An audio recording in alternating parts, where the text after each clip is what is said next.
Na alegria do Espírito Santo, nós saudamos a você que nos acompanha no programa Razões da Fé deste domingo, dia 6 de abril de 2025, aqui pela Rádio Miriam Caravaggio 95.7 FM, neste primeiro horário das 7 às 8 da manhã, depois com a reprise das 10 às 11 da noite, no Spotify da Rádio Miriam Caravaggio aos domingos, sempre às 9 horas da manhã, também nas redes sociais da Diocese de Caxias do Sul, Facebook e YouTube da Diocese de Caxias do Sul, sempre aos domingos a partir das 8h30 da noite, e também, é claro, na TV Serra, canal 526 da NET, sempre nas terças-feiras à noite. Nós agradecemos a você pela sua audiência e pela sua companhia. O programa Razões da Fé deste domingo é um programa importantíssimo, um programa importado de Roma, importado da Itália. Nós vamos conversar sobre todo o processo sinodal da nossa igreja e também a decisão do Papa Francisco de tornar, então, o relatório final do Sínodo 2021-2024 em documento pontifício, documento oficial do magistério da igreja. E nós, então, temos o nosso tema de hoje: quem governa a igreja? E a nossa convidada, este nosso Razões da Fé, é a jornalista Mirticele Medeiros, vaticanista, mestre e doutoranda em História da Igreja pela Pontifícia Universidade Gregoriana de Roma. Olá, Mirticele, obrigado pela tua presença. Olá, eu te agradeço o convite, né? E um abraço para todos aqueles que nos acompanham, que estão aqui conosco nesse dia. E eu começo já com uma pergunta. Num paralelo, você também trabalhou na cobertura da Conferência de Aparecida, né, em 2007. Então, num paralelo entre a Aparecida e o processo do Sínodo, convocado, então, pelo Papa Francisco, onde ele, né, na época Cardeal Bergoglio e hoje Papa Francisco, ele mostra a sua visão de igreja? Bom, na verdade, a gente costuma dizer, e ele já disse em algumas ocasiões, que o seu pontificado, na verdade, se inicia com a Conferência de Aparecida, né?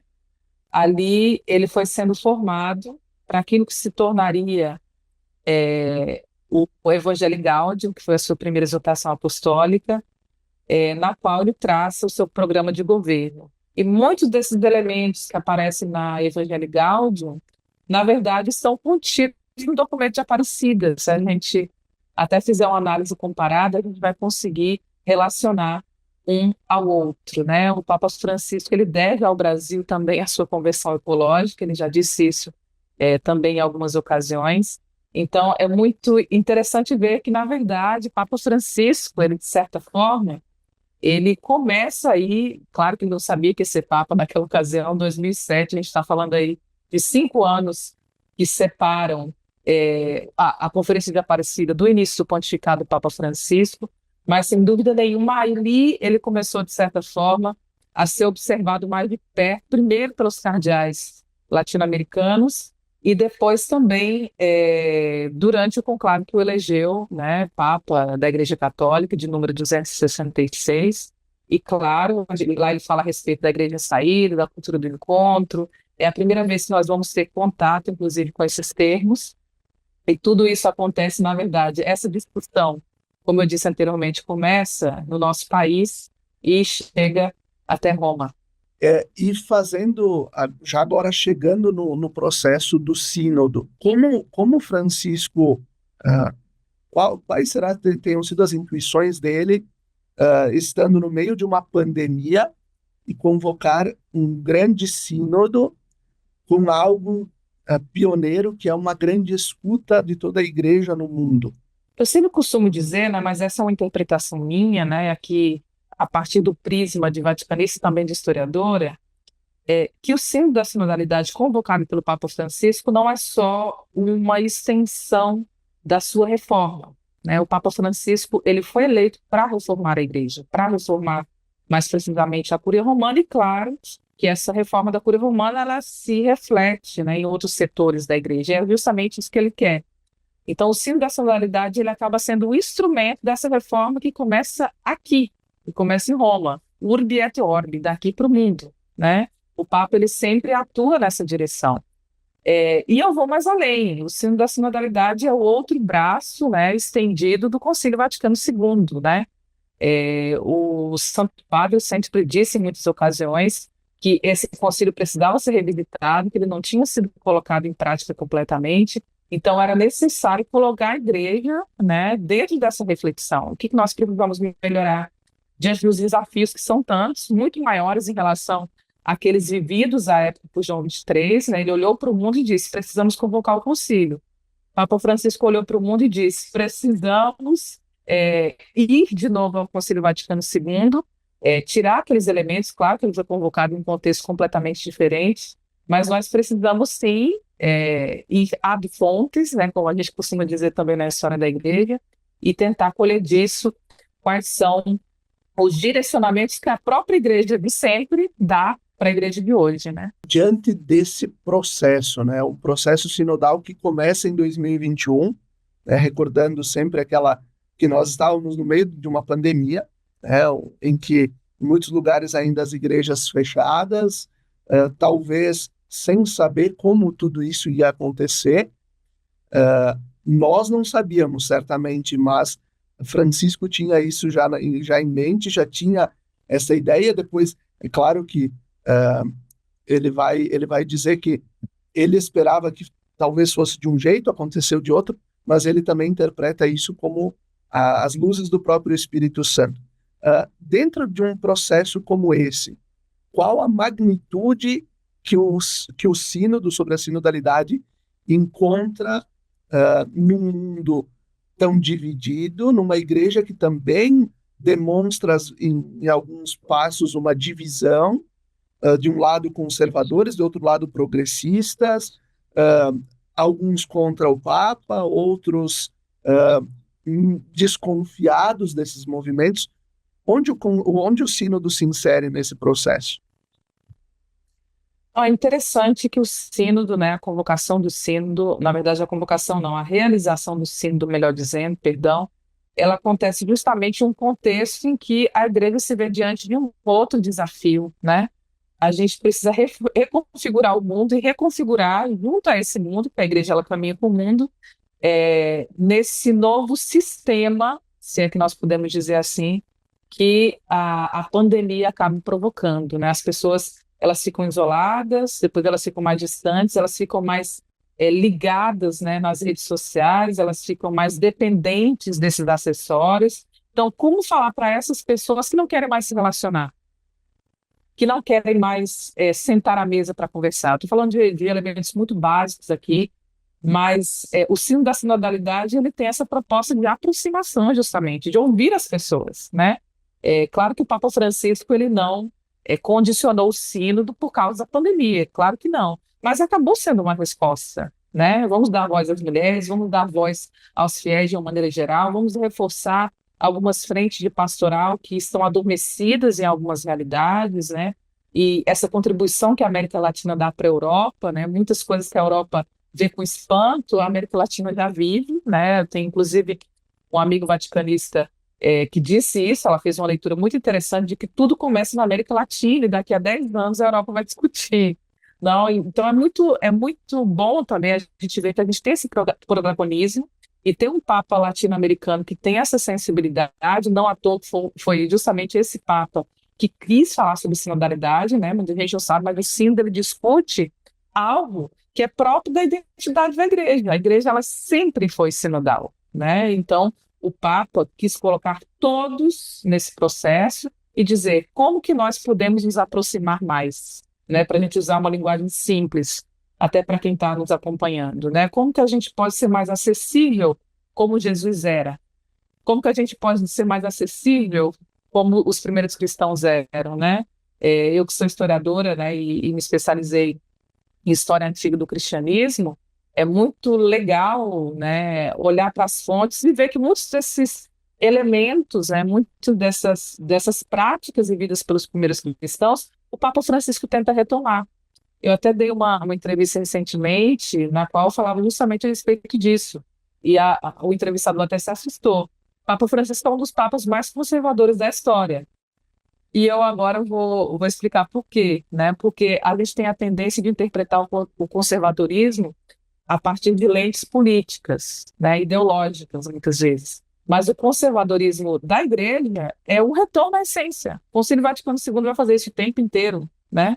Reativação do diaconato permanente, a inserção de orações eucarísticas que eram celebradas nos primeiros séculos. Então, o Papa Francisco, ele traz esse verdadeiro, ele lapida esse conservadorismo, né, que foi aí, de certa forma, caricaturado pelos próprios católicos, e transforma isso numa bênção para a igreja, né? Então, a sinodalidade, ela está aí, antes mesmo da estruturação da própria hierarquia, né? É claro que ela vai, desde o segundo século, ela vai começar a se estruturar, mas antes mesmo dessa configuração e dessa estruturação monárquica, digamos assim, da igreja, né? Que nos primeiros séculos até a virada no Concílio Vaticano II possuía esse tipo de identidade. A sinodalidade ela sempre teve presente. A diferença é que no Oriente ela foi de vento em popa e no Ocidente ela foi escalando um pouco mais. E o Papa Francisco, inclusive, conta com membros da Igreja Oriental, não somente católica, mas também os orientais que não são católicos, justamente para, a partir deles, essa experiência que eles têm, dessa manutenção dessa tradição, eles possam também nos ensinar algo. Então, é um sínodo que evoca o ecumenismo de uma maneira nunca antes vista, né? A gente até teve uma afirmação recente do patriarca Bartolomeu, né, o líder, o patriarca ecumênico da Igreja Ortodoxa de Constantinopla, que disse assim, olha, não é impossível que a gente caminhe em direção à unidade, né? Então, assim, um patriarca ortodoxo afirmar isso, né? Estamos aí no século XXI, isso graças a Francisco e graças a esse baixar a guarda e escutar e relacionar-se, né? É o que eu disse anteriormente. Então, o sínodo, ele nasce assim, se for para a gente utilizar uma linguagem mais espiritual, mais teológica, ele vem num momento providencial, assim, é providencial, melhor dizendo, para o momento que nós estávamos vivendo, né? E aí vem a pergunta: quem governa a igreja? Quem governa a igreja? Bom, se formos falar da questão prática, é o Papa, né? Mas, segundo a fé católica, esse mesmo Papa, ele é candidato por Deus. E, inclusive, nós temos um Papa que tem plena consciência disso, né? Perguntaram para o Papa Francisco se ele se preocupa com as críticas, com os opositores, aqueles que não estão de acordo com aquilo que ele tem feito, né? Pelo bem da própria igreja, né? Porque ele, na verdade, ele sempre diz isso, que ele é um fiel servidor do desejo dos cardeais que foi eleger em 2013, era um apelo da igreja essa reforma, né? De certa forma, o Papa Francisco, ele corresponde a tudo isso, né? Ele disse isso, eu até dou risada quando eu retomo esse texto. E aí, Santo Padre, o que você acha desses opositores? O que o senhor pensa, né, a respeito disso e daqueles que não estão de acordo com o que o senhor está fazendo? Olha, todos os dias eu acordo cedo para rezar, estou com a minha consciência tranquila e sei que eu estou sendo conduzido por Deus. Então, se ele tem essa consciência, essa certeza, quem somos nós para questioná-lo, né? Então, essa é a serenidade, né, de uma pessoa que se coloca desde o início, ele não demonstra isso através de documentos somente, nem através de discursos, de homilias, de encontros, mas através de seus próprios gestos, ele se coloca, né, como esse verdadeiro servidor da igreja. A gente tem um exemplo também, a gente tem que citá-lo também, Bento XVI, ele também se apresentou como esse servidor da igreja ao renunciar, né, ele fez questão de enfatizar isso, e a gente tem bons exemplos aí que a gente pode utilizar como de pessoas que governam a igreja, mas não governam para si, governam em nome de alguém e para alguém. Essa é a diferença, né? Então, Papa Francisco, de certa forma, ele encarna tudo isso. Olhando um pouquinho pelo âmbito, pelo olhar, um pouco olhar pastoral nesse sentido, pensamos um sínodo sobre a sinodalidade da igreja, que vem nos ajudar no processo ainda de implementação do Concílio Vaticano II, mas também num processo muito prático vem nos ajudar a mudar um pouco o olhar da transmissão da fé. A gente poderia dizer que Francisco, preocupado com a transmissão da fé às novas gerações, ao jeito que nós comunicamos à igreja, pensa nesse processo sinodal. Não, sem dúvida, porque o cristianismo, ele nasce testemunhal, né? Os primeiros cristãos, eles estavam mais preocupados com a experiência e com o testemunho do que com as fórmulas, né? O processo de institucionalização do cristianismo, ele acontece gradualmente para responder a um determinado contexto sociopolítico, né? Essa é uma questão histórica. Não estou dizendo aqui algo fora daquilo que é uma questão histórica, também é minha área, né?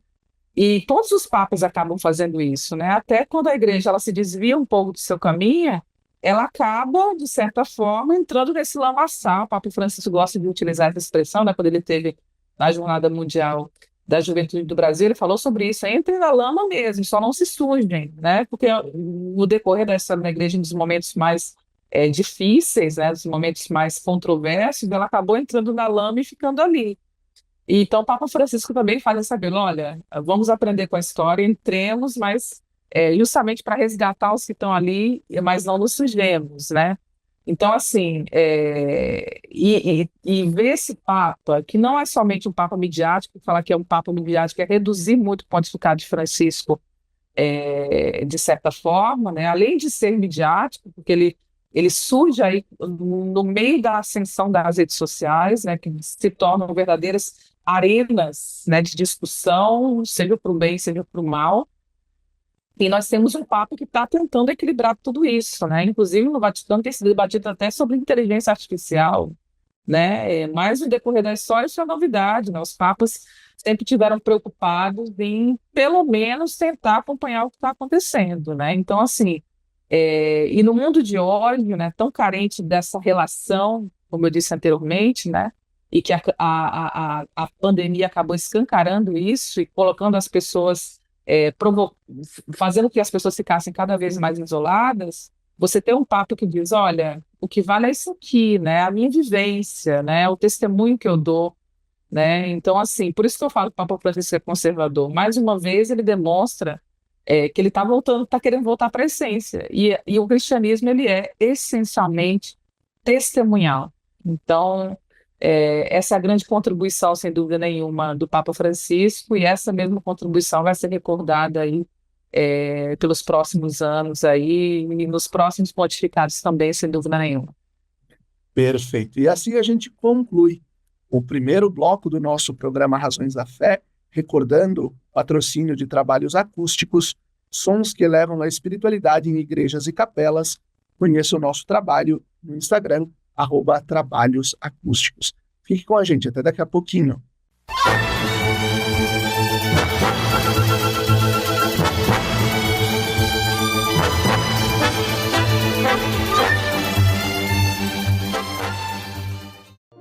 Lembrai-vos, ó Puríssima Virgem Maria, que jamais se tem ouvido que deixasseis de socorrer e consolar a quem vos invocou, implorando a vossa proteção e assistência.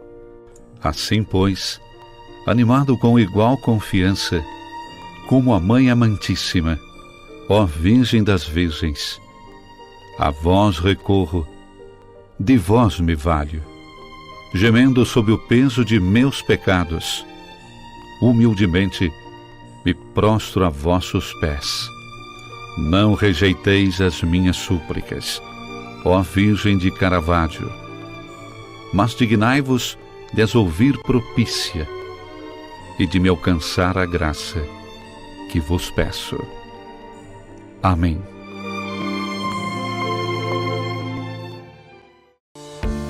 Você já se perguntou o que é essencial para a sua saúde? Aqui no Círculo, essencial é o atendimento humanizado, a atenção total a você e o cuidado completo sempre. E é exatamente isso que você encontra na Central de Saúde de Farroupilha. Estamos bem no centro da cidade, com atendimento de especialistas, posto de coleta do laboratório, vacinas, ambulatórios, saúde ocupacional e um centro de cardiologia referência. Escolher o Círculo é escolher um plano completo para você e essencial para a sua saúde. É ter sempre à disposição uma ampla rede credenciada, uma infraestrutura moderna, um serviço gratuito de teleorientação médica 24 horas e muito mais. Planos para você, sua família ou sua empresa. Contrate pelo site circulosaude.com.br. Estar perto do comércio e o pequeno produtor, um futuro pra valer, de união com mais amor. É minha cidade que vejo crescer, a felicidade a poucos metros de você. Valorize o que é daqui, Farroupilha caminhando pro futuro mais feliz. Viva Farroupilha, viva e descubra Farroupilha. Uma iniciativa Cindy Lojas Farroupilha. Quer segurança na hora de comprar um imóvel? A Imofar tem mais de 40 anos de tradição. Tranquilidade total na hora de comprar? Isso você tem com a Imofar. Ligue 2109-5900 ou acesse imofar.com.br.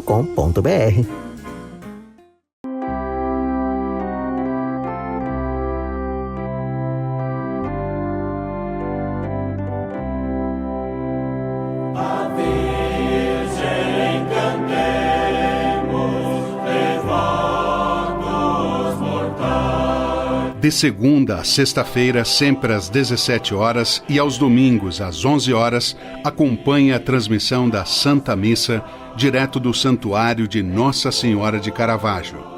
Fique ligado na TV Serra, canais 26 e 526 da NET Claro, no Facebook e canal do YouTube da TV Serra Farroupilha, ou conectado ao nosso site www.tvserra.tv e reze conosco. Na Palavra de Deus e na Eucaristia, alimentamos nossa vida e fortalecemos nossa caminhada. Missa direto do Santuário de Nossa Senhora de Caravaggio, na sua TV Serra. Momento de oração, fé e devoção na padroeira da Diocese de Caxias do Sul e da cidade de Farroupilha. Patrocínio Tramontina, o prazer de fazer bonito. SEAR Aparelhos Auditivos, porque a sua audição merece o melhor cuidado. Ligue 54 99974 1957 e agende a sua avaliação. Na Clínica SEAR, acreditamos que ouvir bem é viver melhor. Rua Pinheiro Machado, 183A, Centro de Farroupilha. TV Serra, levando o Santuário de Caravaggio até você.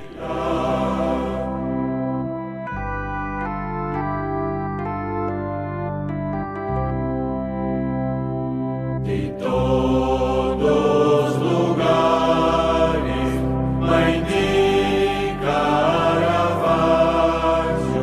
fiéis aos milhares, vos vem suplicar. Segurança é ter para onde olhar. Está lado a lado de quem está disposto a nos dar a mão. Saber que, mesmo nos caminhos longos, temos a certeza de onde queremos chegar. Ao olhar para trás, vemos todas as conquistas que tivemos ao lado de quem esteve junto com a gente. Percebemos que uma relação de proximidade é essencial.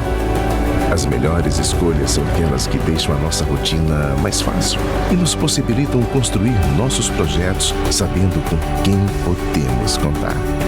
Afinal, ter a certeza de que temos pessoas comprometidas com nossos sonhos dá ainda mais valor à vida. Para tudo que tem valor, Sicredi, sua certeza sempre.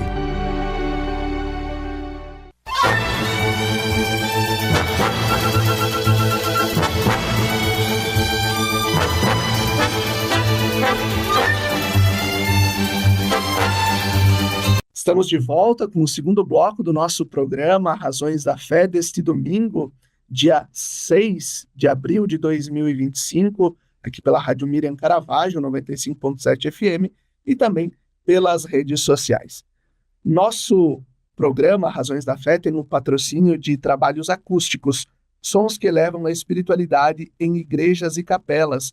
Conheça o nosso trabalho no Instagram, @trabalhosacústicos. Nós estamos hoje, no nosso programa Razões da Fé, sendo feito de dois pontos bem longe um do outro. Farroupilha, no Rio Grande do Sul, aqui nos estúdios da Rádio Miriam, ao lado do Santuário de Caravaggio, e também de Roma, na Itália. Nós temos como convidada a Mirticelli Medeiros, que é jornalista vaticanista. Ela é mestre e está fazendo doutorado em História da Igreja na Pontifícia Universidade Gregoriana de Roma. E o nosso tema de hoje é uma pergunta: quem governa a Igreja? Porque estamos falando do pontificado do Papa Francisco e também dessa questão do processo sinodal, em que o Papa nos coloca, então, este documento, esse relatório final, como documento oficial do magistério da Igreja. Mirticelli, como anda, a quantas anda a reestruturação, a reforma da Cúria Romana? É interessante falar sobre isso, e eu quero, inclusive, fazer uma adendo aqui, porque, na verdade, essa reforma da Cúria Romana, ela foi acontecendo aos poucos, e quando aconteceu a publicação da Praedicata Evangelium, né, que é justamente o documento que reforma oficialmente a Cúria Romana, oficializa, na verdade, essa reforma, em substituição à Pastor Bono de João Paulo II, Francisco já vinha realizando uma série de mudanças, né? Ele é um papa muito pragmático, mas, querendo ou não, ele deveria formalizar tudo isso, né? Isso porque ele já vinha fazendo algumas reformas importantes, algumas nomeações importantes, muito antes da Praedicata Evangelium. Mas esse aqui é um ponto interessante. A Praedicata Evangelium, muito embora seja focado na Cúria Romana, o Papa o publica visando a Igreja Universal. Tanto que, não sei se quem está em casa aí recorda, quando ele publicou a Praedicata Evangelium, ele convocou os cardeais para um consistório só para discutir a Praedicata Evangelium, né? A gente sabe que muitos desses cardeais aí estão à frente de grandes arquidioceses pelo mundo, então ele teve essa oportunidade de ter esse encontro também para falar qual que era esse modelo de igreja que ele queria propor, né? E aí a gente pode citar vários pontos importantes, muitas pessoas aí que estão no meio católico conhecem, como essa possibilidade de nomear inclusive leigos para estarem à frente de dicastérios da Cúria Romana, né, cargos que eram ocupados somente por cardeais ou arcebispos, quando existiam os pontifícios conselhos, né. O Papa Francisco, na verdade, ele muda um pouquinho o organograma, em vez de separar a Cúria Romana entre congregação e dicastérios, transforma tudo em dicastério, né, justamente para facilitar essas nomeações. Mas ele já tinha, por exemplo, nomeado um prefeito para a comunicação, que era o leigo, antes mesmo da publicação da Praedicata Evangelium. E, na verdade, isso é o que a igreja fez ao longo da história, né? Muita gente pensa que no início do cristianismo, a missa, os primeiros cristãos já celebravam a missa como a gente celebra hoje, né? Por isso que é meio controverso falar de missa de sempre, porque a missa, a liturgia, ela foi sendo construída, né? A gente sabe que dentro de uma estrutura, de uma análise sociológica da religião, por exemplo, né, toda a religião ela nasce de mito, ou seja, ela nasce de uma doutrina, que no caso nosso, do cristianismo, esse mito era o próprio Jesus Cristo, né, e desse mito, esse mito vai para um ethos, né, ou seja, gera um comportamento, né, e esse comportamento gera um rito. Então, todas essas etapas, né, isso falando de qualquer religião, elas precisam ser cumpridas. Não foi diferente com o Papa Francisco, né? O mito, digamos assim, se for para a gente parafrasear aí essa estrutura, né, lógica aí sobre a sociologia das religiões, ele parte justamente dessa ideia de retornar à essência, como eu fiz questão de frisar no primeiro bloco, né? A partir daí se cria um ethos, um comportamento. Então, como nós vamos fazer isso, né? Vamos fazer uma reforma da Cúria Romana, né? E o rito é esse, o rito é o símbolo da sinodalidade, né? Vamos colocar em prática tudo isso para que essa riqueza, né, que foi sendo elaborada ao longo de todo esse governo, ela não fique só limitada a Roma, né? Até porque Roma, como ele mesmo disse em outras ocasiões, tem que ser um modelo, né, para que o resto da igreja possa seguir, né? Por isso que eu falo que a América Latina ela tem um protagonismo interessante, porque o pessoal aqui na Europa, por exemplo, fica assustado quando eu digo que a minha mãe, aqui eu estou me referindo à minha mãe mesmo, ministra da Eucaristia, às vezes faz a celebração da palavra na ausência do sacerdote, né? Então, eu falar que isso aqui até para os meus colegas vaticanistas, eles ficam assim, meu Deus, como é isso? Ficam assustados, né? porque realmente o catolicismo, que eu estou falando da Itália, né, que é a realidade que eu conheço e a qual eu estou mais ligada, é muito clerical ainda, né? Então, o ponto de observação do Papa Francisco, até quando ele fala de clericalismo, parte daqui. Ele olha para Roma, né? E de Roma se estende para o resto do mundo, né? Então, assim, é interessante ter um Papa também outsider, que não fazia parte da Cúria, que inclusive nunca tinha morado em Roma, né? Ele aprendeu italiano com a família, não foi aqui em Roma, né? Tem gente que pensa, a maioria dos papas eles tiveram um período, né, em que eles viveram em Roma, estudaram, fizeram mestrado, doutorado. Não foi o caso do Papa Francisco, né? Então, digamos que ele vem puro para cá, né? E consegue, né, a duras penas, que não é fácil para nenhum papa reformador levar adiante esse tipo de projeto. Ele chega aqui e diz, olha, é hora de nós seguirmos adiante partindo dessa reflexão, né, que é necessária para toda a igreja. Perfeito. Agora você falava sobre a questão um pouco missa de sempre, né? Que é um pouco controverso, de fato, quando alguns grupos vão para esse olhar, né, o conservador do ideológico, como a gente falava anteriormente. Como tu sentiu assim, Papa Francisco com a publicação primeiro da Desiderio Desideravi, depois a Traditionis Custodes, né, restringindo a questão das missas do rito antigo. É claro que causa vamos dizer assim, um certo rebuliço em tudo, mas como você sentiu aí em Roma também esse olhar da Cúria Romana, da organização da igreja nesse sentido, olhando o Papa quer que a gente siga o Concílio Vaticano II, aquilo que Paulo VI coloca no missal, né, o missal de Paulo VI. Como aconteceu aí todo esse processo? Não, olha só, é tão interessante isso aí, porque, na verdade, todo esse movimento tradicionalista, e digo desse tradicionalismo radical, né, que acaba até rompendo com o Papa Francisco, de certa forma, né, embora eles digam que não, mas todas as atitudes demonstram o contrário, né. Esse tradicionalismo ferrenho que nós começamos a observar no Brasil recebe uma influência americana muito forte, que é que na Itália, gente, olha, eu sou frequentadora de missa que eu nunca vi uma missa tridentina aqui, não é uma coisa muito comum. Existe, a gente sabe que tem uma igreja aqui em Roma onde se celebra, né, que é devidamente autorizada para fazer isso, mas você não vê esse movimento de moças com véus na missa. É uma coisa assim que é muito do continente americano, né, e que na cabeça de muitos brasileiros é uma coisa que vem de Roma, que parte de Roma, mas é tão contraditório que eles evocam tanto a Roma, né, a Roma dos mártires, e acabam rompendo com o bispo de Roma, né? Então, é contraditório por si só, certo? Porque os verdadeiros romanos, né, se for para a gente falar aqui, romanos católicos, no caso, os verdadeiros ultramontanos, né, se for para a gente falar aí de um aspecto histórico, de uma fase da nossa história, da história da igreja, eles sempre foram fidelíssimos ao sumo pontífice reinante, né? Então, assim, e é muito interessante porque a gente vê, e eu vi nesse dia de convalescência do Papa Francisco, o quanto ele é amado, né? Acho que nem o pessoal da Itália tinha essa consciência. A gente viu aí peregrinos que inicialmente tinham vindo para o jubileu peregrinando até o hospital, já que o Papa não vem até nós, a gente vai até o Papa, né?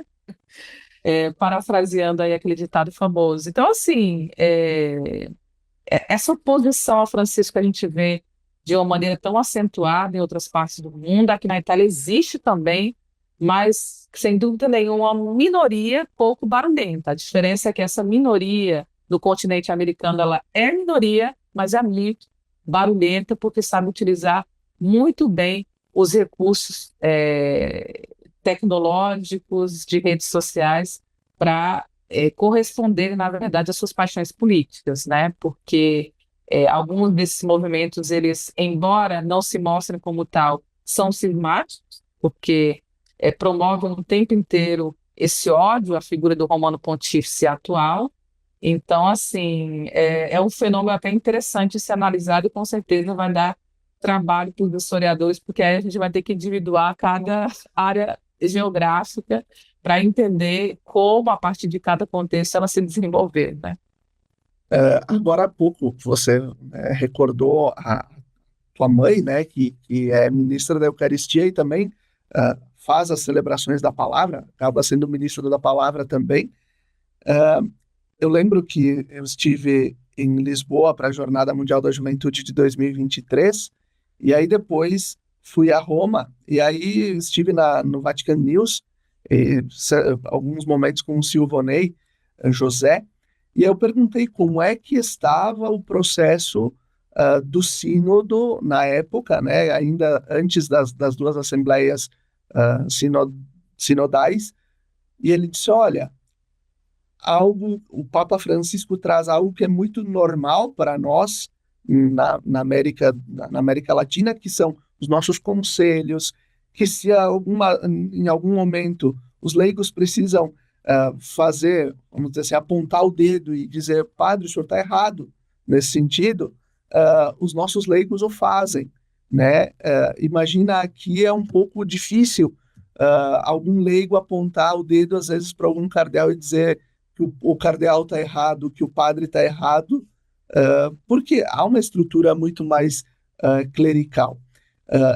Em que medida tu achas que essa recepção, que a partir da conclusão do sínodo, ele vai conseguir ser recepcionado na igreja aí da Europa, não para transformá-la numa igreja latino-americana, mas para permitir a organização dos conselhos, das atividades de uma igreja muito mais que está aí como povo de Deus do que como uma hierarquia monárquica, né? É que a questão é que, inclusive, alguns pseudo-católicos, né, do Brasil, aqui falo da nossa realidade também, não se deram conta, é que a igreja, embora ela tenha se desenvolvido na Europa, ela não pode ser eurocêntrica. Ela iria contra a sua própria identidade. O cristianismo, ele nasce plural, né? Muito embora a gente fale sempre da história do cristianismo dentro dos domínios do Império Romano, existe um cristianismo que desenvolveu que é até mais antigo que o cristianismo de tradição romana, né? Para além dos domínios do Império Romano, se desenvolveu um cristianismo, né? Com liturgia própria, com tradição própria, claro, sempre caminhando em unidade do ponto de vista teológico, mas que você querer, de repente, impor uma determinada cultura, como se ela estivesse acima das outras, né? Que é justamente por isso é muito providencial ter um Papa latino-americano, não porque ele queira impor o modelo da igreja latino-americana e agora os europeus têm que seguir. Não, cada qual a partir da sua identidade, né, cultural, né, obviamente, né, a gente sabe que no caso do catolicismo existe uma direção que serve para todos, né, mas que algumas coisas, desde que não firam a doutrina, por que não elas não podem ser adaptadas, né? Então, assim, tem muitos casos na história da igreja que se adaptam às urgências daquele momento, né? A gente tem um caso que eu estava até lendo hoje, em algumas das minhas algumas anotações do meu curso de história, né? Um caso emblemático em que Bento XIV ele autorizou que monjas de um mosteiro isolado, que eu não lembro exatamente onde, pudessem dar extrema unção para suas co-irmãs, né? Então, assim, a igreja ela sempre está se adaptando às urgências, né? Não é de hoje, né? O Papa Francisco que está querendo, na verdade, revolucionar. Ele revoluciona a sua maneira em muitos aspectos, claro, né? Não tem como a gente negar isso. Mas, por outro lado, ele segue também o que seus antecessores fizeram, né? Então, assim, inclusive essa discussão está muito presente no sínodo, mas não é o foco do sínodo, é importante a gente frisar, sobre o diaconato feminino, né? Papa Francisco está querendo entender, é isso que o povo não está acostumado. O Papa Francisco, a diferença dos outros, né, sem diminuir os outros, dizer que ele é melhor ou que é pior, ele, na verdade, é um Papa muito aberto ao debate teológico, e nem todos os papas tiveram coragem de fazer isso, né? Ele simplesmente coloca todos ao redor da mesa e discutam, a partir das suas respectivas especialidades, discutam sobre o tema, né? Eu, como historiadora, eu posso passar aqui o dia inteiro falando sobre as fontes históricas que tratam das diaconísias, por exemplo, né? E elas existiram na história do cristianismo, claro. Cada contexto cultural, essa instituição se desenvolveu de maneira diferente. Por isso que é complicado até se chegar a uma definição. Até hoje o catolicismo não chegou a uma definição justamente por isso. Mas, tipo assim, qual o problema de refletir, né?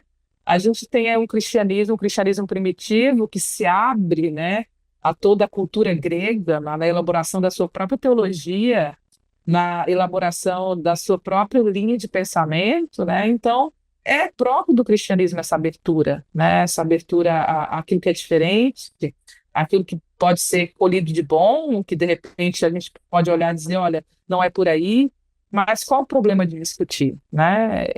E aí fala, que mudança doutrinal Papa Francisco promoveu? Nenhuma, mas ele simplesmente refletiu sobre algumas questões, né? Então, parece que o povo tem medo de que isso aconteça por causa dessa áurea que para sobre o catolicismo, de que nada pode ser discutido. Não é bem assim, a história do catolicismo está aí para comprovar que foi por meio de muita discussão, inclusive, que nós chegamos às bases daquilo que é a fé católica, né? Inclusive, a gente pode identificar vários episódios aí dessa história, o surgimento das heresias. Vamos convocar um concílio só para discutir isso. Então, assim, o medo das pessoas é por falta desse conhecimento de base da própria história do catolicismo, do cristianismo em geral.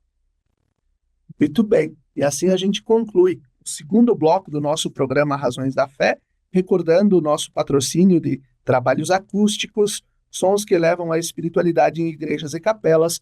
Conheça o nosso trabalho no Instagram, @trabalhosacústicos.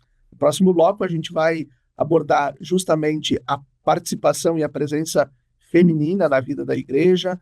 Nós vamos falar sobre o que Francisco quer daqui para frente também, a partir desse tempo de convalescença, de hospitalização, a saúde frágil, mas o que nos espera também neste futuro. Fique com a gente, até daqui a pouco.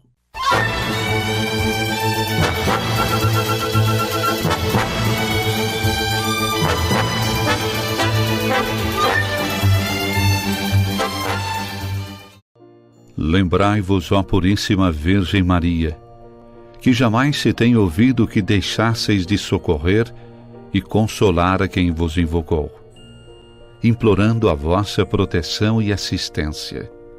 Assim, pois, animado com igual confiança, como a Mãe Amantíssima, ó Virgem das Virgens, a vós recorro, de vós me valho, gemendo sob o peso de meus pecados, humildemente me prostro a vossos pés.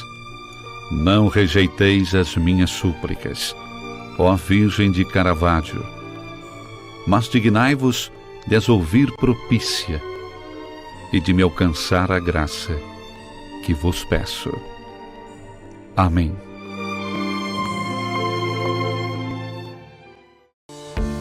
Você já se perguntou o que é essencial para a sua saúde?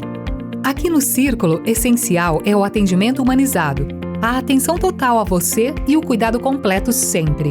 E é exatamente isso que você encontra na Central de Saúde de Farroupilha. Estamos bem no centro da cidade, com atendimento de especialistas, posto de coleta do laboratório, vacinas, ambulatórios, saúde ocupacional e um centro de cardiologia referência. Escolher o Círculo é escolher um plano completo para você e essencial para a sua saúde. É ter sempre à disposição uma ampla rede credenciada, uma infraestrutura moderna, um serviço gratuito de teleorientação médica 24 horas e muito mais. Planos para você, sua família ou sua empresa. Contrate pelo site circulosaude.com.br. Estar perto do comércio e o pequeno produtor, um futuro pra valer, de união com mais amor. É minha cidade que vejo crescer, a felicidade a poucos metros de você. Valorize o que é daqui, Farroupilha caminhando pro futuro mais feliz. Viva Farroupilha, viva e descubra Farroupilha. Uma iniciativa Cindy Lojas Farroupilha.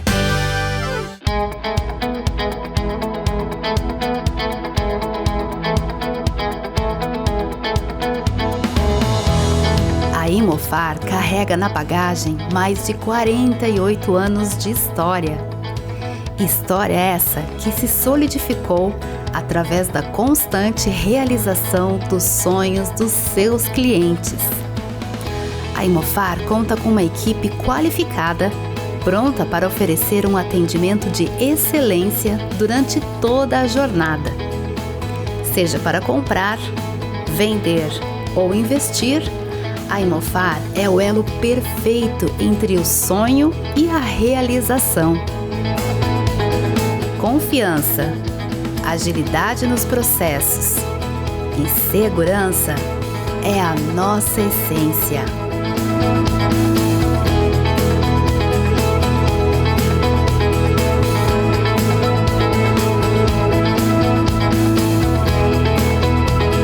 Venha nos visitar ou acesse nosso site e explore todas as oportunidades.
Quando você usa um produto da Tramontina, você talvez nem perceba toda a história que está por trás dele. Uma história que começou no Brasil em 1911, quando Valentim e Elisa Tramontina abriram uma pequena ferraria na cidade de Carlos Barbosa, interior do Rio Grande do Sul. De lá para cá, a Tramontina cresceu como uma empresa genuinamente brasileira. Hoje, são fábricas espalhadas por diferentes regiões do Brasil. Elas produzem um diversificado portfólio de mais de 22 mil itens. E todos esses produtos são distribuídos por diferentes segmentos. Utilidades domésticas, como facas, panelas, talheres, porcelanas para a sua casa ou o seu negócio, uma linha completa para o seu churrasco. Ferramentas, que vão desde a jardinagem até os segmentos profissional, industrial e automotivo. Lar, com móveis e equipamentos para deixar a sua casa ou o seu negócio prontos para fazer ainda mais bonito. E materiais elétricos, para todos os tipos de instalação e reforma. Todos esses produtos chegam ao dia a dia de milhões de consumidores graças ao trabalho de mais de 10 mil funcionários atuando em unidades de produção, lojas conceito, centros de distribuição, vendas online e escritórios de vendas. Pelo Brasil e no mundo. E tudo isso é construído no presente com os olhos no futuro. Como o Tramontina Transforma, uma iniciativa voltada para a preservação de florestas, reciclagem e uso consciente de água e energia, impactando de maneira positiva o meio ambiente e a vida de milhares de pessoas. E tudo isso vem de um propósito que norteia o trabalho da Tramontina todos os dias. Porque a Tramontina é feita de pessoas. Pessoas como você, que se identifica com os nossos valores e que também preza pelo prazer de fazer bem feito. Tramontina, o prazer de fazer bonito.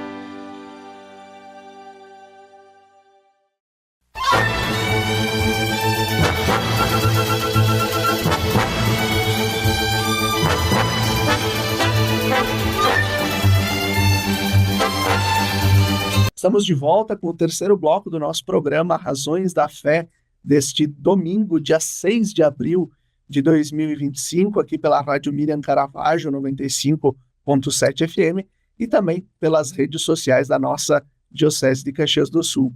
Obrigado a você pela sua audiência e pela sua companhia. Também nosso agradecimento ao patrocínio de trabalhos acústicos, sons que levam a espiritualidade em igrejas e capelas. Conheça o nosso trabalho no Instagram, @trabalhosacústicos.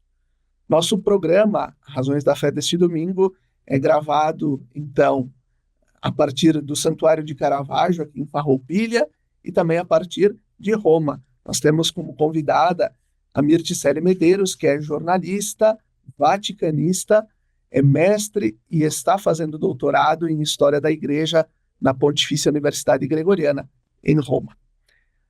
Nós estamos falando sobre o pontificado do Papa Francisco, estamos abordando um pouco sobre o processo sinodal da Igreja e o nosso tema, quem governa a Igreja?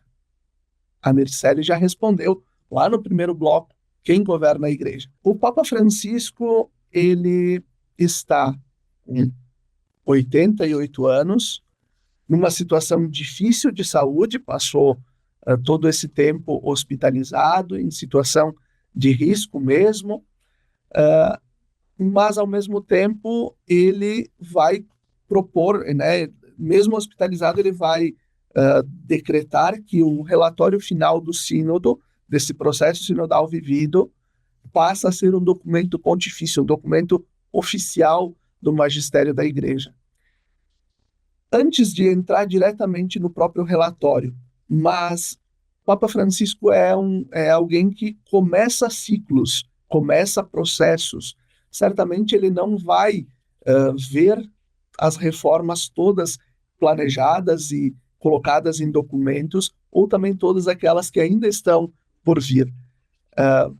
Mas como tu entende Francisco como esse homem que começa ciclos para ver a Igreja seguindo a sua história? O Francisco vive muito, né, ele encarna muito aquilo que o próprio João 23, já que nós falamos de Concílio Vaticano II, é impossível não citá-lo, né? João 23, ele não viu a conclusão, né, do Concílio Vaticano II, ele simplesmente o convocou. E olha que ele foi eleito como Papa de transição, né? E por isso que todo mundo ficou de queixo caído quando ele resolveu aí. No dia que se celebra a unidade dos cristãos, né, em janeiro, ele anunciou, olha, estou pensando em convocar um concílio, inclusive só o motorista dele sabia, muita gente não sabe desse pormenor. Ele tinha revelado que convocaria um concílio com o motorista dele. Mas pegou a todos aí de surpresa, né? Então, e inclusive o Papa Francisco se inspira muito nele. Eu acho que o Papa Francisco se inspira também pensando nisso, né? Que ele não vai ver a conclusão, né? A gente sabe que com a aprovação desses caminhos, né? Desse pós-sínodo que ele aprovou, né? Que ele convida a igreja inteira a colocar em prática aquilo que foi levantado, a refletir mais uma vez, né? Porque se a gente for ler o documento final do sínodo, é uma grande reflexão, na verdade é um resumo de todas as reflexões que foram feitas, não existe um bater o martelo, né? E como a gente sabe, o sínodo, pelo próprio caráter, né, pela própria estrutura do ponto de vista legislativo, não gera doutrina, mas reflete sobre ela, né, essa questão, né? Então, assim, porque uma vez que é um órgão simplesmente consultivo que ajuda o Papa no governo da Igreja, né? Então, assim, ele não vai ver. Então, ele vai ser o João 23, né, o nosso João 24, que se chamou Francisco, né? Inclusive, ele escolheu esse nome motivado justamente por essa reforma que tinha sido delegada a ele já no conclave, digamos assim. Ele não sabia, obviamente, que seria Papa, mas qualquer um que saísse daquele conclave eleito Papa sabia que tinha uma missão a cumprir, né? Então, mas ele está colocando as bases, né? Eu até falei numa entrevista recente que eu dei para uma TV católica, eu disse isso, olha, ele colocou as bases, vai ser muito difícil que aquele que o sucederá vá contra essas bases que foram postas, né? porque, inclusive, muitas dessas bases foram transformadas em lei, né? Foram transformadas em constituições apostólicas, foram transformadas em acréscimos ao próprio direito canônico. A gente pode citar aí o caso das reformas em relação à punição, né, de clérigos ou religiosos envolvidos em caso de pedofilia. Então, assim, em muitos casos é um caminho sem volta para o bem, né? Então, assim, o próximo Papa ele vai ter trabalho, porque ou ele vai continuar, ou ele vai ter que aguentar as reformas que já foram feitas, essas bases que já foram postas, né? Então, é isso. Papa Francisco e João XXIII ligados aí nesse espírito de reforma. Inclusive fisicamente. Agora que o Francisco está um pouco mais inchado também pela questão da medicação, um pouco mais gordinho, ele tem um aspecto parecido com João 23. Mas nesse sentido... Ele está mais parecido, é. Eu estava, agora que tu estavas falando de alguém que lançou as bases, né? Francisco é muito inteligente. Ele é um homem de uma inteligência fenomenal. Estava lendo a autobiografia dele, né? A Esperança, e a riqueza com que ele vai, com que a história é contada, e também entendendo que muito daquilo que ele define e que é colocado como caminho para a igreja é fruto de uma reflexão muito antiga, de quem começou na fé e levou isso como missão de vida. E aqui agora, então, quero abordar muito a questão das mulheres, o papel da mulher, como Francisco coloca a mulher nos cargos de decisão, nos espaços importantes da igreja. No sínodo, mulheres não podiam votar, né? Agora, no processo sinodal, as mulheres participaram. Ao mesmo tempo, o Papa, eu lembro ali no livro, né, Na Esperança, ele coloca que ele aprendeu a conviver com as pessoas de outras religiões e com as mulheres, jogando bola na rua com os seus amigos no bairro onde morava em Buenos Aires. E, ao mesmo tempo, então, aprendeu ali no bairro, na base, e aprendeu porque tinha algumas noninhas, algumas vozinhas que que chamavam eles para comer, para tomar um café. Então, a importância que o Papa Francisco dá para esses gestos de humanidade, que revelam também a humanidade dele. Como tu entende o papel da mulher na Igreja de Francisco? É interessante porque o Papa Francisco ele tem uma boa relação com a Angela Merkel, né, que foi presidente da Alemanha. Ele tem uma boa relação com a própria von der Leyen, né, que está à frente da Comissão Europeia. Então, assim, e ele, utilizando, eu faço questão de trazer esses exemplos, ele disse assim, que ele confia mais em mulheres em cargo de administração, que ele admira muito a maneira como as mulheres conduzem as coisas, né? Tanto que ele colocou à frente justamente do governatorado do Vaticano. Vou explicar o que é para quem não entende, né? Porque a gente sabe que esses termos técnicos do Vaticano eles são muito complicados. Como a gente sabe, o Vaticano é um Estado, né? E ele precisa de um prefeito, vamos botar assim, que lide, né, com a questão trabalhista, que lide com a questão estrutural, né, com a questão, enfim, no geral, digamos assim, do funcionamento do próprio Estado. E essa pessoa é a pessoa da governadora, da pessoa que está à frente do governatorado do Vaticano, que em outras épocas da história também foi conduzido por leigos, inclusive, né? A gente não sabe disso.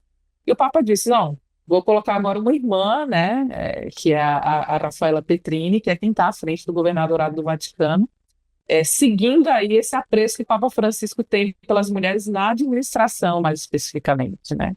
E no caso do Instituto de Vida Consagrada, de Castério, esse que era coordenado pelo Dom João Braz Javis, brasileiro, agora é coordenado por uma irmã.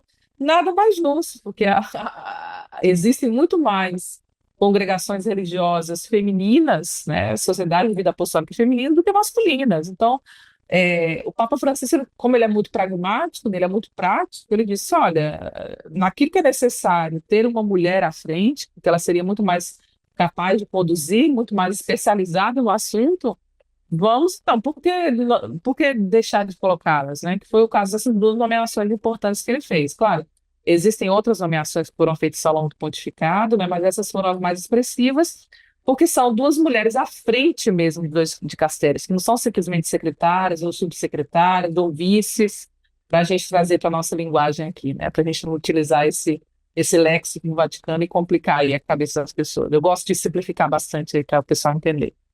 Então, assim, a gente sabe do que o Papa Francisco sempre falou a respeito da sua avó, né, que foi uma figura central na sua vida. E ele ensinou sobre a fé, ele sempre faz questão de dizer isso, da enfermeira que salvou a vida dele quando ele era jovem, que ele perdeu um dos lóbulos do pulmão, foi uma enfermeira que faz questão de dizer isso, né? Eu conheço, inclusive, amigas do Papa Francisco que vivem aqui, né, que viveram em Buenos Aires, foram dirigidas por ele espiritualmente e vivem aqui. Então, assim, e esse respeito que ele tem, né, acho que ele lembra da vozinha dele, na verdade, quando que era uma mulher muito forte, ele sempre faz questão de dizer isso, né, que o colocava muito para frente.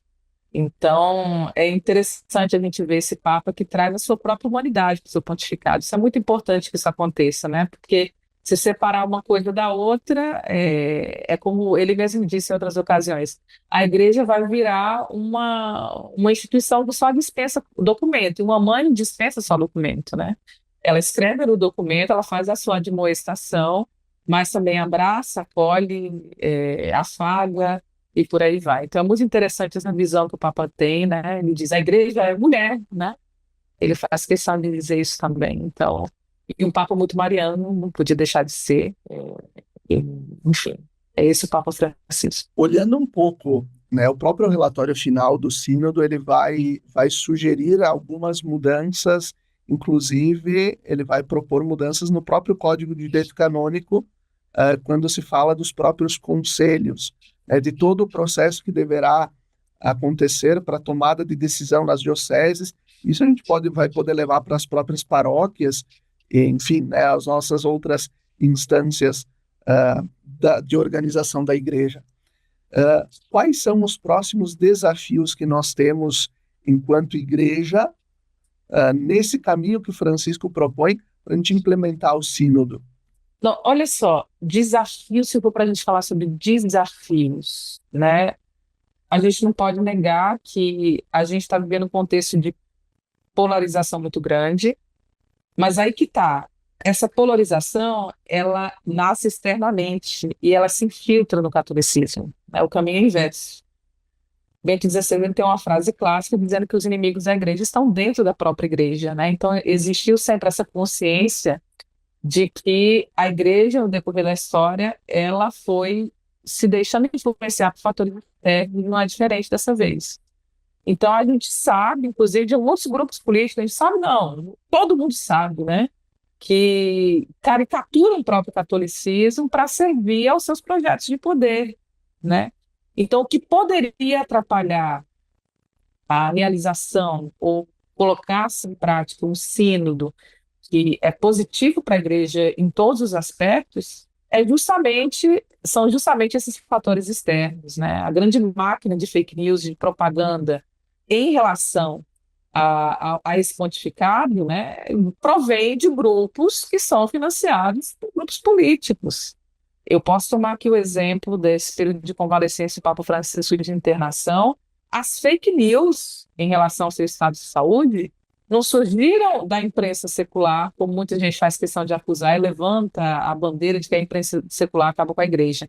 Quem está acabando com a imagem desse pontificado são os próprios católicos, não estou dizendo de todos, obviamente, mas desses aí que acabam se tornando massa de manobra desses grandes aí magnatas que não pensam coisa nenhuma em fé, que não pensam coisa nenhuma em moral católica, mas se utilizam daqueles que pensam para conseguir, primeiro, ganhar votos, depois instaurar os seus projetos maquiavélicos de poder, né? O que não deveria acontecer, já que sempre foi uma luta do catolicismo, embora tenha sido inevitável em alguns momentos da história, não deixar, né, utilizando uma linguagem também da historiografia, não deixar que essa influência laica acabasse com a própria instituição, né? Tanto que a grande discussão e o grande surgimento do conclave de reservar o voto aos cardeais para a eleição de sumo pontífice surgiu justamente por causa disso, por causa dessa resistência da igreja, quando ela se viu à mercê dos nobres de Roma que queriam interferir em todas as questões. A gente está aqui no momento de revival do Renascimento no catolicismo, né? Em que alguns grupos tentam interferir em questões ligadas à igreja. É muito interessante que, até em um ao vivo da Globo, recentemente que eu entrei, o Ariel Palácio ele perguntou a respeito disso, né? Por que, embora exista um desencontro em relação a muitas pautas, por que a primeira-ministra italiana Giorgia Meloni não critica publicamente o Papa? E ela disse uma coisa muito interessante, ela disse o seguinte, olha, o Papa, ele governa para a igreja, então eu tenho que respeitar. Se ele tem um posicionamento diferente em relação a imigrantes, em relação a outra coisa, eu não vou me colocar contra ele porque ele está falando para o rebanho dele. Isso. Então, assim, você pensar, a gente vive uma distopia tão acentuada e pensar que tem pessoas que são mais devotas de política que o próprio Papa. Isso na história do catolicismo aconteceu pouquíssimas vezes. Que estou falando de povo, né, massa, não estou falando de hierarquia. Em alguns momentos a própria hierarquia se colocou contra o sumo pontífice, mas aqui a gente está falando de povo, um povo que acaba quebrando esse ciclo de devoção à figura do sumo pontífice. Então, assim, é uma coisa assim que dá trabalho para a gente entender, viu? Toda essa nossa conversa faz refletir e certamente vai fazer nossos ouvintes e telespectadores refletirem sobre também a sua missão enquanto católicos, porque não nos basta a gente pensar na igreja, nos documentos, nessa ideia do sínodo lá de Roma, mas é algo que nós temos a missão de implementar e de viver nesses espaços, na nossa comunidade, no nosso bairro, lá onde a gente recebe a capelinha de Nossa Senhora, na rua da nossa casa, na própria associação de moradores do bairro, que muitas vezes a igreja está junto. Às vezes só existe a associação de moradores porque existe a igreja que ajuda a esse grupo se organizar. Agora, falando um pouquinho, né, para concluir o nosso programa, nós estamos nesse processo da convalescência do Papa. Certamente passa aquele fantasma de o Papa vai renunciar, o Papa não tem mais condições. Ele, em alguns momentos ele já disse que ele governa com a cabeça, né? E não quando perguntaram sobre a época do joelho, né? Ele diz que governa com a cabeça. Claro que agora há todo um resguardo pela saúde de Francisco, mas quais os movimentos que se percebem na igreja em Roma, no sentido de dar essa sequência? O Papa está recebendo somente os seus assessores próximos, mas o trabalho que está seguindo, o jubileu está seguindo. Como tem sido percebido aí em Roma isso?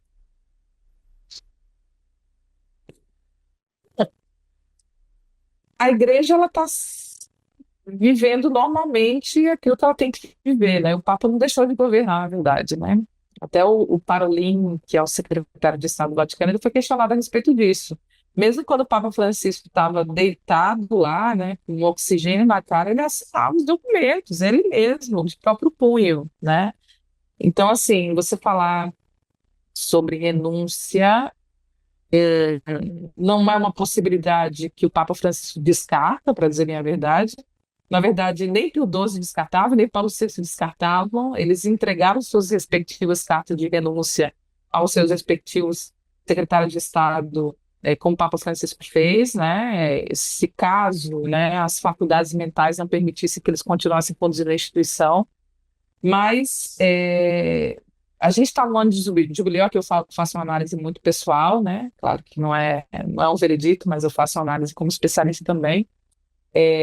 Seria muito complicado fazer isso nesse contexto, né? E o Papa Francisco não é próprio da personalidade dele, a não ser que realmente os médicos digam, olha, não dá para o seu conduzir a igreja, né?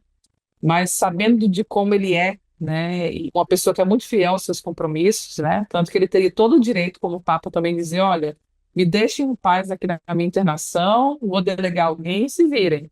Não, ele fez questão de continuar trabalhando, né? Ele até o último momento, até um dia de ir para o hospital, ele cumpriu todas as agendas de jubileu, as viagens, mesmo mancando, ele cumpriu toda a agenda de viagens que estavam marcadas, né? Então, assim, não é uma pessoa, isso a gente sabe, né? Falando de bastidor, não é uma pessoa que gosta muito de marcar uma coisa e depois desmarcar, não é muito dele, né? É uma pessoa muito, muito fiel aos seus compromissos, né? Mesmo quando ele não podia, ele estava lá, e isso também foi uma coisa que os médicos disseram. Dessa vez ele foi obediente, ele seguiu todas as recomendações, né?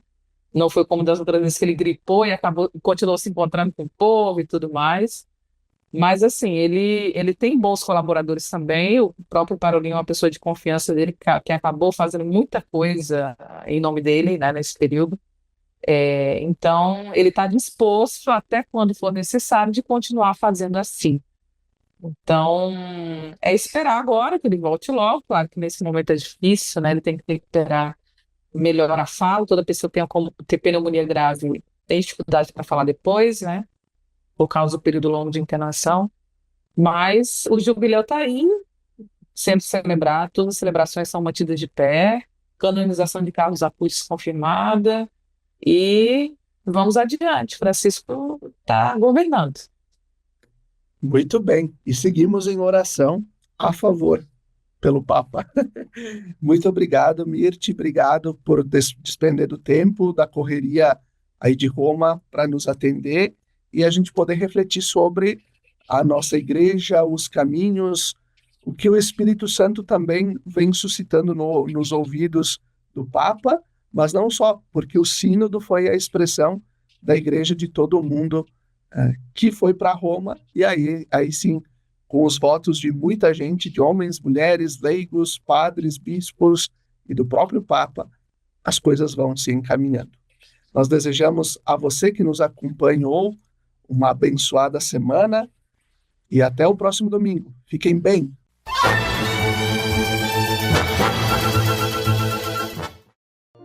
Lembrai-vos, ó Puríssima Virgem Maria, que jamais se tem ouvido que deixasseis de socorrer e consolar a quem vos invocou, implorando a vossa proteção e assistência.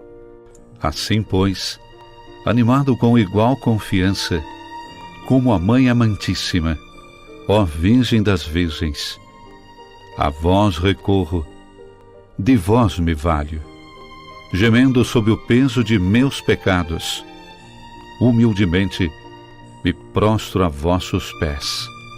Não rejeiteis as minhas súplicas, ó Virgem de Caravaggio, mas dignai-vos de as ouvir propícia e de me alcançar a graça que vos peço. Amém.